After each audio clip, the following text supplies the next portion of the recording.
Assalamu alaikum wa rahmatullahi ta'ala wa barakatuh. Jama'ar al'ummar Annabi Muhammad sallallahu alaihi wasallam, ina kwana, ina gajiya, ya gida, ya kowa da kowa, ya masu jiki. To Allah ya bamu lafiya na gida da na asibiti. Na zo ne don na gaya wa mutane yanda ciwon ulsa ya kusa kashe ni. Wallahi ciwon ulsa ya kusa kashe ni jama'a. Ni ban ɗauki ma ciwon ulsa wani ciwo mai abu ba. Wallahi na kashe kuɗi, ba zan taɓa iya ƙirga iya adadin kuɗin da na kashe ba game da wannan ciwon ulsa. Yau wata 2 ina kwance. Wallahi ko can gurin billahi al'azimi ba na iya zuwa. In kun ga na tafi banɗaki to matsala ta ce ta banɗaki na tafi. Kullum ina kan gado, ga gado na nan, kullum ina kan gado. Kullum ta Allah ina kan gado, ina shan faman wahala. Magungunan asibiti ga su can, yanzu in na buɗe can gurin magunguna ne kala-kala na asibiti. Wannan 1000 kaza, wannan 1000 kaza. Ashe ulsa ba ta da magani ma mai sauki. Ashe ulsa ba yanayin hawan jini ba ce, ba ta da magani mai sauki sai masu tsada. Wallahi ina ta fama, tasa-tasai ana ta mini.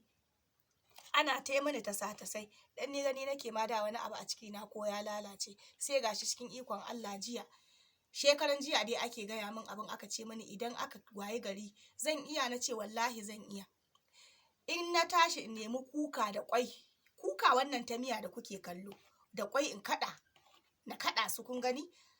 Bayan Allah na hada kuka da abu gashi na sha jiya. Wallahi da na sha na ringa jin wani kumfa, wani kumfa, wani kumfa.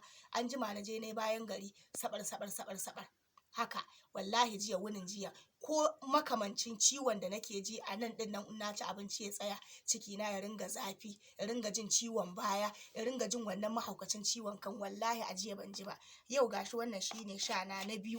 Dan ce akai ma idan mutum ya jure iya sha kamar ya sha kamar sau 3, wallahi yana iya rabuwa da ciwon ulsa. Haihata. Ciwon ulsa mugun ciwo. Wallahi ban san ulsa haka take ba. Inna lillahi wa inna ilaihi raji'una. Na yi kukan da ya ishe ni, na nemi gafara ga 'yan uwa da abokan arziki. Ina tunanin kullum ma mutuwa zan yi wallahi wannan ciwo. To amma cikin ikon Allah wannan shine sha na 2. Kun ga yanzu wannan garin wannan ne kwai ne na kada da wannan kukar. Gashi zan fara sha don ku gani. Bismillahirrahmanirrahim.